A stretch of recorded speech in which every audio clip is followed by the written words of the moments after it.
ওকে বন্ধুরা, দেখবো এবার আগামী দিনে তোমার লাভ লাইফে কি ঘটতে পারে। এটা নেক্সট আগামী দিনে তোমার পার্টনারের মনের মধ্যে কি ঘটতে পারে দেখি। একটা ছোট রিডিং করছি আজকে, দেখি কি ঘটতে পারে। এনজেস প্লিজ আমাকে দেখাও আগামী দিনে আমার কালেকটিভ বন্ধুদের লাভ লাইফে কি ঘটতে পারে। সাপোর্ট আমার কালেকটিভ বন্ধু, এটা কিন্তু টাইমলেস রিডিং, আর কোনো জেন্ডার স্পেসিফিক নেই। তোমরা উভয় ক্ষেত্রেই তোমরা যে কোনো ভাবে তোমরা স্ত্রী পুরুষ উভয় ক্ষেত্রেই তোমরা দেখতে পারো। এখানে support, abandonment, relax and let go আর জেন্ডার রুলস। এখানে যা বুঝতে পারছি, তুমি কারো কাছ থেকে একটা সাপোর্ট চাইছো, কিন্তু সেই দিক থেকে তুমি কিন্তু কোনো রকম সাপোর্ট পাচ্ছ না। সেই মানুষটা কিন্তু একটু তার একটা সময় নেওয়ার চেষ্টা করছে, একাকিত্বে থাকার চেষ্টা করছে।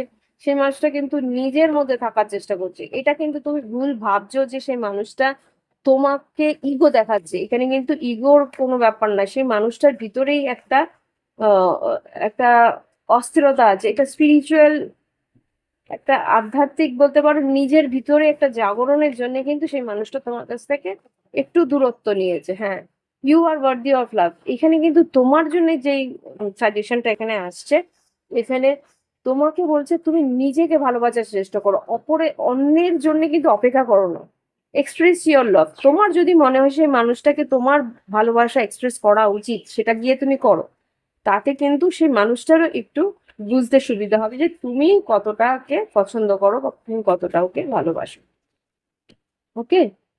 Self respect. আর যদি মনে হয় যে তোমার এগুলো উচিত নয়, তাহলে তোমার মনে হচ্ছে নিজের সম্মানটা বাঁচানো উচিত, নিজের দিকটা দেখা উচিত, তুমি অনেকটাই করেছো, অনেকটাই এগিয়েছো, আর উচিত হবে না তোমার এগোনো, তাহলে আমার মনে হচ্ছে তুমি নিজেকে একটু নিজেকে চয়েস করো, নিজের দিকে খেয়াল রাখো, নিজের দিক, নিজের আনন্দ, নিজের খুশি, নিজের কাজের দিকে খেয়াল রাখো।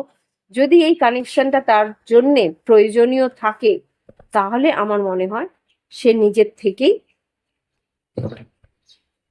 এগিয়ে আসবে। কি দেখি। Soulmate, soul contract, twin flame is near, deep contemplation. হ্যাঁ, সেই মানুষটা কিন্তু একটু ভাবনা চিন্তাই করছে, এই সম্পর্কটাকে নিয়েই ভাবনা চিন্তা করছে। সেই জন্যে কিন্তু ও তোমার কাছে আসবে কি আসবে না, সেটা কিভাবে আসবে সেটা নিয়েই ভাবছে। This could be the one. সেই মানুষটাও কিন্তু তোমার কথাই ভাবছে যে এই মানুষটাই আমার। একটা গভীর ভাবনা চিন্তার পরে কিন্তু সেই সিদ্ধান্তটাই নেবে। Yes, second chance. ওকে। তো সে মানুষটা কিন্তু চাইছে তোমার দিকে আসতে।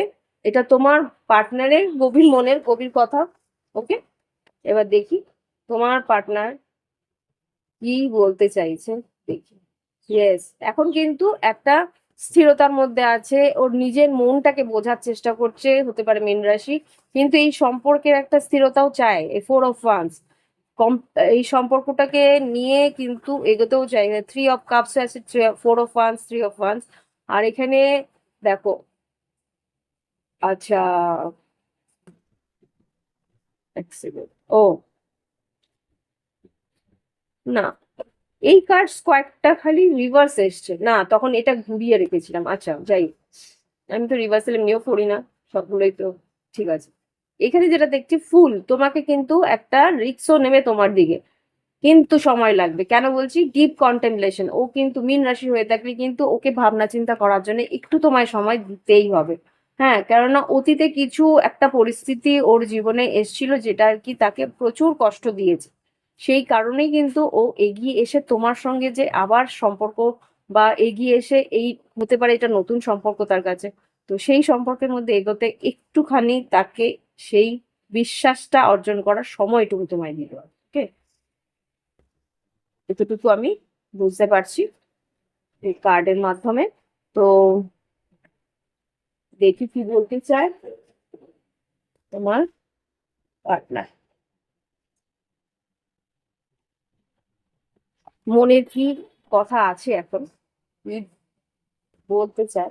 আজকে রিলটা একটু ছোট করবো, একটু কাজে আমাকে একটু বেরোতে হবে।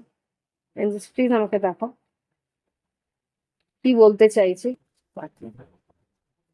হুম, hope you will forgive me soon. হ্যাঁ, মনের মধ্যে যে একটা বাধা আছে যে তুমি হয়তো ক্ষমা করবে না, কিভাবে এগোবো, সেইটার জন্য কিন্তু এগোচ্ছে না। ও কিন্তু তোমার কাছে থেকে একটা ক্ষমাই চাইতে আসবে, আর চেষ্টাও করবে সেটা। হয়তো মুখ ফুটে না বললেও ও কোনো একটা জেস্টার, নিজের বডি ল্যাঙ্গুয়েজ বলো, কোনো রকম ভাবে তোমার কাছে একটা ক্ষমা চাওয়ার চেষ্টা অন্তত করবে। I am not over you বলেই দিচ্ছে, কিন্তু ও তোমাকে ছাড়ার চেষ্টা করছে না।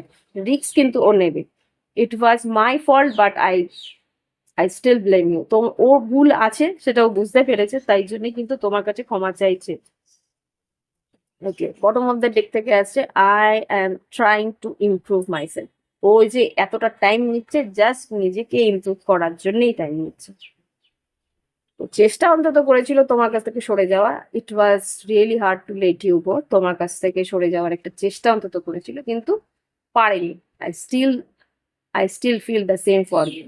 এখনো পর্যন্ত ও ততটাই তোমাকে ভালোবাসে। ওকে, তো তোমার জন্য গাইডেন্স একটু দেখে নি। তোমার জন্য কি গাইডেন্স আছে? গভীর মনের গভীর কথায় তোমার জন্য কি গাইডেন্স আছে? ওকে, এখানে কি গাইডেন্স দিচ্ছে? No place like home. হ্যাঁ, তোমার যদি মনে হয় এই মানুষটাই তোমার নিজের ঘরের মানুষ, তাহলে তোমার এগোনো উচিত। আর এখানে কি লয়াল হার্ট, লয়াল হার্ট যেটা বলছে যে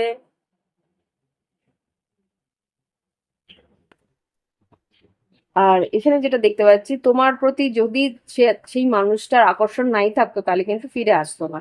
যদি সে ফিরে আসে, এটা তো আমরা একটা প্রেডিকশনের মতন করছি, যদি সে ফিরে আসে তার মানেই বুঝতে পারবে যে সেই মানুষটা কিন্তু তোমার জন্যই এই যে টাইমটা ছিল তোমার সঙ্গে, তোমার থেকে দূরে, তোমার জন্যই ভাবছিল। কেননা সে কিন্তু অন্তর মন থেকে, গভীর থেকে বোঝার চেষ্টা করছিল যে এই সম্পর্কটার কোন দিকে যাওয়া উচিত। কেননা এই যে ফর্ক ইন দ্য রোড, এই যে কাটা, যে তোমাদের সম্পর্কের মধ্যে একটা কাটা বিঁধেছে, সেটাকে কিভাবে ও সরাবে সেটা নিয়েই ও ভাবনা চিন্তা করবে। Chop okay, chaos and conflict, এই যে তিক্ততা যে এটা এসছে সেটাকে ও কিভাবে সরাবে, কোন এক্সচেঞ্জ গিফটটা দিয়ে তোমাকে যে ও জিতবে, কোন সত্যিটা মানে সত্যিটা কিভাবে ও তোমার কাছে প্রেজেন্ট করবে, সেটাই ওর কাছে একটা চ্যালেঞ্জ ছিল। ওকে, তো এইগুলো তোমাকে একটু বুঝতে হবে, সেটাই বলার চেষ্টা। তো এই হচ্ছে গিয়ে তোমাদের রিডিং। ভালো লাগলে অবশ্যই লাইক দিও, কমেন্ট করো, সঙ্গে থেকো। Thank you for watching my video. Bye by.